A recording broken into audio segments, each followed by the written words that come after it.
മഹത്വത്തെ വാഴ്ത്തിപ്പാടുന്നു. ദിവ്യാത്മാവിൻ ഗീതികളാൽ ഹല്ലേലൂയ ഗീതികളാൽ കർത്താവിൻ തിരുനാമത്തിൽ നിർമ്മലമാകും അനുസ്മരണം കൊണ്ടാടാം ഇന്നീ വേദികളിൽ.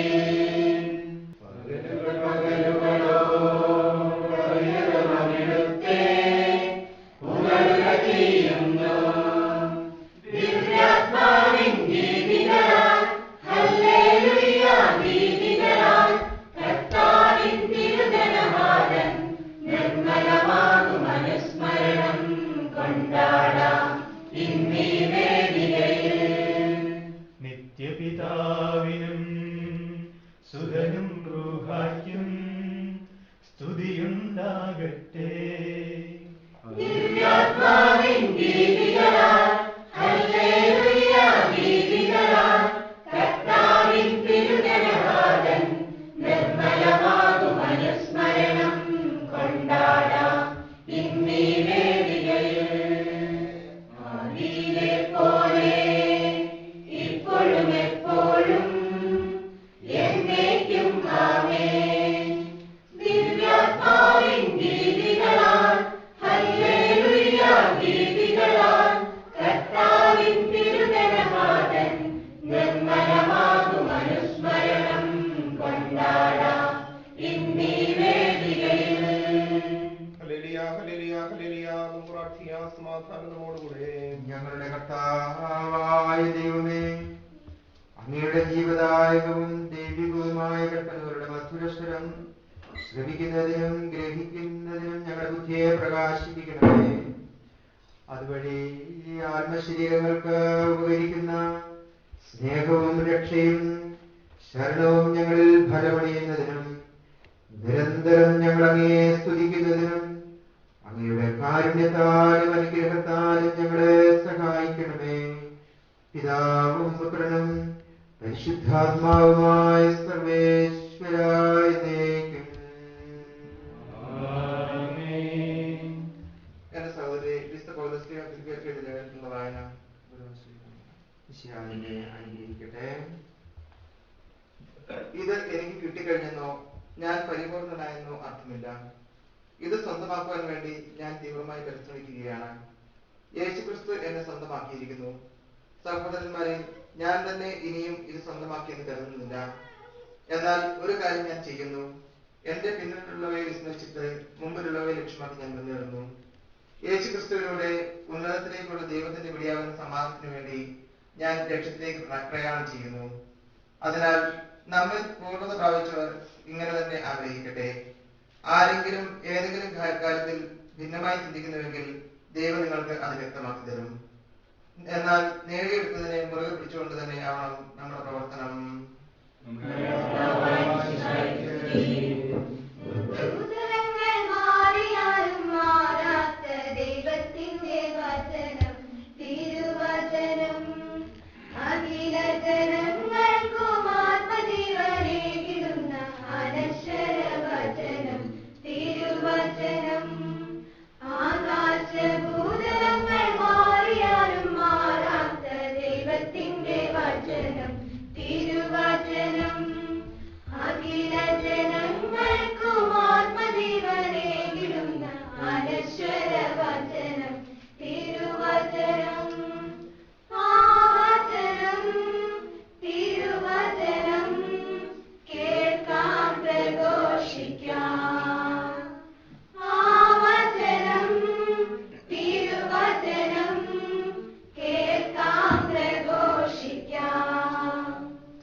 ലോകത്തിന്റെ പ്രകാശവും സ്ഥലത്തിന്റെ ജീവനുമായ മിശിഹായെ, നിന്നെ ഞങ്ങളുടെ പക്കലേക്ക് അയച്ച അനന്ത കാരുണ്യത്തിനായ നീക്കും സ്തുതി. സമാധാനം നിങ്ങളോടുകൂടെ.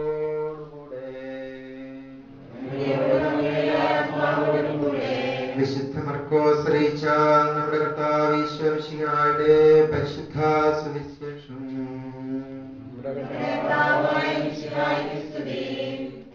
പിന്നെ അവൻ മലമുകളിലേക്ക് കയറി തനിക്ക് പ്രിയപ്പെട്ടവരെ അടുത്തേക്ക് വിളിച്ചു. അവർ അവന്റെ അടുത്തേക്ക് ചെന്നു. തന്നോടുകൂടെ ആയിരിക്കുന്നതിനും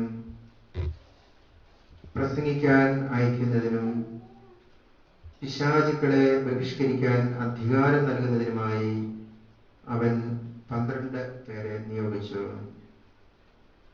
അവർ പത്രോസ് എന്ന് അവൻ പേര് നൽകിയ ശിമയോൻ, ഇടിമുഴക്കത്തിന്റെ പുത്രന്മാർ എന്നർത്ഥമുള്ള ബോവനർഗസ് എന്ന് പേര് നൽകിയ സബദീ പുത്രന്മാരായ യാക്കോബും സഹോദരൻ യോഹന്നാനും, അന്ത്രയോസ്, ഫിലിപ്പോസ്, ബർത്തലോമിയ, മത്തായി, തോമസ്, കൽപ്പയുടെ പുത്രൻ യാക്കോബ്, തദേവുസ്, കാനാൻകാരനായ ശിമയോൻ, യേശുവിനെ ഒറ്റിക്കൊടുത്ത യൂദാസ് ഇസ്കറിയോത്ത എന്നിവരായിരുന്നു.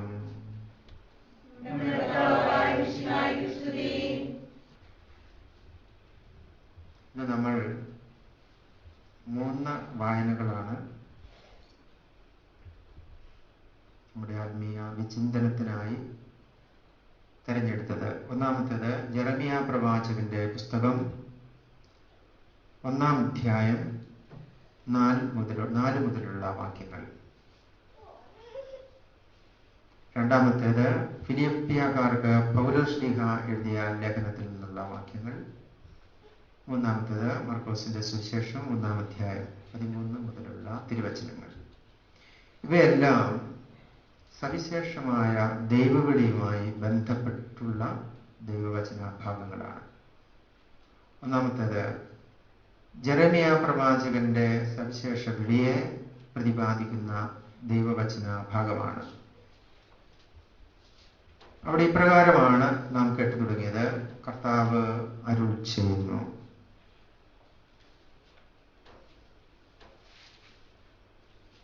ഗർഭപാത്രത്തിൽ നിന്നെ ഞാൻ രൂപപ്പെടുത്തുന്നതിന് മുമ്പ് നിന്നെ ഞാൻ അറിഞ്ഞു. അറിഞ്ഞു എന്ന് പറഞ്ഞാൽ സ്നേഹിച്ചു എന്ന അർത്ഥത്തിലാണ്. ജനിക്കും മുമ്പേ നിന്നെ ഞാൻ പൗത്രീകരിച്ചു. പൗത്രീകരിച്ചു എന്ന വാക്ക് വിശകലനം ചെയ്താൽ ദൈവത്തിനായി മാറ്റിവെച്ചു എന്നർത്ഥം വരുന്നു. യെശയ്യാ പ്രവാചകന്റെ പുസ്തകത്തിൽ നാം കേൾക്കുന്നുണ്ട്: ഇസ്രായേലെ, നിന്നെ സൃഷ്ടിക്കുകയും യാക്കോബെ നിന്നെ രൂപപ്പെടുത്തുകയും ചെയ്ത കർത്താവ് അരുൾ ചെയ്യുന്നു, നീ എന്റേതാണ്. പൗത്രീകരിച്ചു എന്ന് പറയുമ്പോൾ ദൈവം ഒരു വ്യക്തി അല്ലെങ്കിൽ ഒരു വസ്തു തൻ്റെതാണ് എന്നൊരർത്ഥത്തിലാണ് പറയുന്നത്.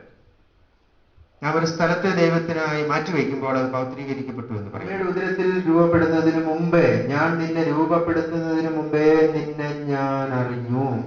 നിന്നെ ഞാൻ പ്രത്യേകമായി വിളിച്ച് എന്റേതാക്കി നിശ്ചയിച്ചു.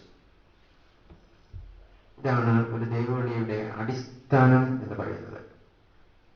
ദൈവം ഒരാളെ 10, 16, 20, 25 വയസ്സുള്ളപ്പോൾ കാണുകയും അയാളെ കുറിച്ചൊരു പദ്ധതി വിഭാവനം ചെയ്യുകയുമല്ല, പ്രത്യുത അയാളെ ആ നിയോഗത്തിനായി രൂപപ്പെടുത്തുകയാണ് ഗർഭപാത്രത്തിൽ. ജനനത്തിന് മുമ്പേ ദൈവം ആ വ്യക്തിയെ അറിഞ്ഞിരിക്കുന്നു. ജനനത്തിന് മുമ്പേ ആ വ്യക്തിയെ ദൈവം അറിഞ്ഞിരിക്കുന്നു. അപ്പൊ ദൈവത്തിന്റെ സവിശേഷമായ ഒരു വിളിയാണ്. നമ്മുടെ വീട്ടിൽ 6 ആൺമക്കളിൽ ഒരാളെ ദൈവം ഇങ്ങനെ വിളിച്ചു. അതൊരു മാനുഷിക പ്രവൃത്തിയാണ് എന്ന് നാം ധരിക്കരുത്. പിന്നെയോ ദൈവത്തിന്റെ ഒരു പ്രവൃത്തിയാണ്. അത് ദൈവം ഒരു വ്യക്തിയോട്, ഒരു കുടുംബത്തോട്, ഒരു സമൂഹത്തോട് ചെയ്യുന്ന പ്രത്യേകമായ ഒരു കാരുണ്യത്തിന്റെ, കൃപയുടെ പ്രവൃത്തിയാണ്. ആ അറിവിൽ നാം ദൈവത്തിന്റെ മുമ്പിൽ കരം കൂപ്പുകയും. ഫിലിപ്പിയ ലേഖനത്തിൽ പൗലോസ്ലീഹ പറയുന്നത്, എനിക്ക് കിട്ടിയ ഈ വിളി, ദൈവം നൽകിയ വിളി പൂർത്തിയാക്കാൻ, അതിന്റെ പൂർണ്ണതയിൽ ജീവിക്കാൻ ഞാൻ പരിശ്രമിക്കുകയാണ്. അത് ഞാൻ പൂർത്തിയാക്കി എന്ന് ഞാൻ അവകാശപ്പെടുന്നില്ല. പക്ഷെ ഞാൻ മുൻപോട്ട് ആ ലക്ഷ്യം കണ്ടുകൊണ്ട് പ്രയാണം ചെയ്യുകയാണ്. എന്റെ ആത്യന്തിക ലക്ഷ്യം സ്വർഗം തന്നെയാണ്. അപ്പൊ ഇത് എന്നെ ഏൽപ്പിച്ച ദൈവത്തിന്റെ ആ വിളി, ആ നിയോഗം ഞാൻ പൂർണ്ണമായി ജീവിച്ച് ദൈവത്തിന്റെ സന്നിധിയിൽ എനിക്ക് എത്തിച്ചേരണം. ഇതാണ് പൗലോസ് പറയുന്നത്. ഇതാണ് ജൂബിലിയുടെ പശ്ചാത്തലത്തിൽ നൽകുമ്പോൾ ഒരു വൈദികന് പറയാനുള്ളത്. ദൈവം ഏൽപ്പിച്ചതായ ജോലി അവൻ കണ്ടുപിടിച്ച ജോലിയല്ല. ദൈവം ഏൽപ്പിച്ചതായ ജോലി അവന്റെ പരമാവധി പരിശ്രമത്തിലൂടെ, സഹകരണത്തിലൂടെ പൂർത്തിയാക്കാനായിട്ട് നോക്കുക. അത് മുൻപോട്ട് അതിന്റെ പൂർണ്ണതയിൽ എത്തിച്ച് ദൈവസമക്ഷം എത്തി ദൈവത്തിന്റെ മഹത്വം ധരിക്കുക. താൻ ആർക്കുവേണ്ടിയെല്ലാം യത്നിച്ചോ, അവൻ ആരെല്ലാം ദൈവത്തോട് തന്നോട് സഹകരിച്ചു, അവരോടുകൂടെ ദൈവമഹിമ നിത്യതയിൽ അവസാനം അനുഭവിക്കുക. ഇതാണ് വൈദികന്റെ വിളി. സുവിശേഷ ഭാഗത്തെ വാക്കുകൾ വളരെ ശ്രദ്ധേയമാണ്. ഈശോ ഒരു മലമുകളിലേക്ക് കയറി, താഴ്വാരത്ത് നിന്ന് നിൽക്കുക, അവിടുന്ന് അങ്ങ് ഉയരത്തിലേക്ക്, അത് ഉപയോഗിച്ചിരിക്കുന്ന വാക്ക് വളരെ ഉയരമുള്ള മല, പർവ്വതമാണ്, ഒരു ഹില്ലല്ല, മൗണ്ട്സ്. അപ്പൊ ഒരു പർവ്വതത്തിന് മുകളിലേക്ക് കയറിയിട്ട് തനിക്ക് പ്രിയപ്പെട്ടവരെ പ്രത്യേകമായ ഒരു ഇഷ്ടത്തിൽ തന്റെ അടുത്ത് തന്നോടുകൂടെ നിന്ന് തന്റെ ശുശ്രൂഷ ഈ ലോകത്തിൽ തുടരുവാനുള്ളവരെ അവിടുന്ന് തന്റെ അടുത്തേക്ക് വിളിച്ചു. അത് വളരെ അടുത്തേക്ക്, ഈശോയുടെ അടുത്ത് ഇരിക്കാനും ഈശോയുടെ തന്നെ ദൗത്യത്തെ ലോകത്തിലേക്ക് കൈമാറുവാനുമായിട്ടുള്ള അതിശ്രേഷ്ഠമായ ഒരു വിളിയാണ്, ദൈവികമായ ഒരു ദൗത്യമാണ്. മലമുകളിലേക്ക് കയറി താഴ്വാരങ്ങളിലൂടെ സാധാരണ മനുഷ്യന്റെ തന്നെ ചിന്താഗതികളും പ്രവർത്തനങ്ങളുമായി, സാധാരണ മനുഷ്യന്റെ തന്നെ സംസാര ശൈലികളുമായി, സാധാരണ മനുഷ്യന്റെ താല്പര്യങ്ങളുമായി, വ്യഗ്രതകളുമായി നടക്കുന്ന ഒരാളാകുവാനല്ല, പിന്നെയോ മലമുകളിലേക്ക് കയറുക. ഉന്നതമായ മൂല്യങ്ങളും സുവിശേഷത്തിന്റെ ഉത്തമമായ ആശയങ്ങളും ഉൾക്കൊള്ളുവാൻ, ദൈവത്തിലേക്ക് മനം നട്ട് ആ ദൈവത്തിലേക്ക് വളരുന്ന മനുഷ്യനാവാൻ, തന്റെ അടുക്കലേക്ക് വരിക. എന്റെ നാമം അറിയുന്നവർക്ക്, സംഘത്തിൽ നാം വായിക്കുന്നുണ്ട്, എന്നോട് സ്നേഹപൂർവ്വം ഒട്ടിച്ചേർന്ന് നിന്നവർക്ക് ഞാൻ രക്ഷ നൽകും. ഈശോയോട്, ദൈവത്തോട് ഒട്ടിച്ചേർന്ന് നിൽക്കുവാൻ, അല്പം ഉന്നതമായി ചിന്തിക്കുവാൻ, ഉന്നതമായ ഒരു ജീവിത ശൈലി ജീവിക്കുവാനെല്ലാം ആവശ്യപ്പെടുകയാണ് ഇവിടെ. തന്റെ അടുക്കിലേക്ക് അവർ വന്നു. അതാണ് ദൈവവിളിയുടെ പ്രത്യുത്തരം. ദൈവം വിളിക്കുന്നു, അതിനോട് മനുഷ്യൻ സഹകരിക്കുന്നു. അവരെ ദൈവം തന്റെ പ്രത്യേകമായ ദൗത്യത്തിന് നിയോഗിച്ചു. അവരെ നിയോഗിച്ച 12 പേരുടെ പേരുകളാണ് നാം സുവിശേഷത്തിൽ കേട്ടത്. ഇത്രയും കാര്യങ്ങൾ ഈ ജൂബിലിയുടെ പശ്ചാത്തലത്തിൽ ദൈവവിളിയുമായി ബന്ധപ്പെടുത്തി നിങ്ങളുടെ മുമ്പിലേക്ക് ഞാൻ വെച്ചതാണ്. ദൈവത്തിന്റെ ഈ വിളി, ദൈവത്തിന്റെ കരുണയുടെ ഈ പ്രവൃത്തി സ്വീകരിച്ച് 25 വർഷം പൂർത്തിയാകുകയാണെന്ന്. നാളെ 26-ാം വയസ്സിലേക്ക് ഞാൻ പ്രവേശിക്കും. പൗരോഹിത്യ ജീവിതത്തിന്റെ 26-ാമത്തെ വയസ്സ്. വാസ്തവത്തിൽ ഒരു 10-13 വർഷം മുമ്പ് മരിച്ചുപോയതാണ് ഒരർത്ഥത്തിൽ. അവിടുന്ന് പിന്നെ ദൈവത്തിന്റെ ആ കാരുണ്യത്താൽ, ദൈവത്തിന്റെ അത്ഭുതകരമായ ഒരു പരിപാലനത്താൽ, നിങ്ങളുടെ എല്ലാം ഒരു സ്നേഹ ശുശ്രൂഷയാൽ, അനേകരുടെ സഹകരണം കൊണ്ടും പ്രാർത്ഥന കൊണ്ടും പ്രോത്സാഹനം കൊണ്ടും ഞാൻ ജീവിച്ച് 25 വർഷം തികയ്ക്കുകയാണ്. അതാണ് ഈ ജോലിക്കുള്ള പ്രാധാന്യം. എന്റെ ബാച്ചിലുള്ള ആളുകളൊക്കെ, ഇടവുകളൊക്കെ വളരെ വിപുലമായി ജൂബിലി അനേക ഹൗസുകളിലൊക്കെ നടത്തുന്നുണ്ട്. നമ്മളൊന്നും നടത്തുന്നില്ല. കാരണം അവരുടെ ജീവിതം ഒരു ഒരു രഹസ്യ ജീവിതമാണ്, ക്ലോയിസ്റ്റഡ് ലൈഫ്. അപ്പോൾ വലിയ പരസ്യമായിട്ടുള്ള ഒരു ആഘോഷത്തിന് വലിയ പ്രസക്തി എനിക്ക് തോന്നിയില്ല. അല്ലെങ്കിൽ തന്നെ ഞാൻ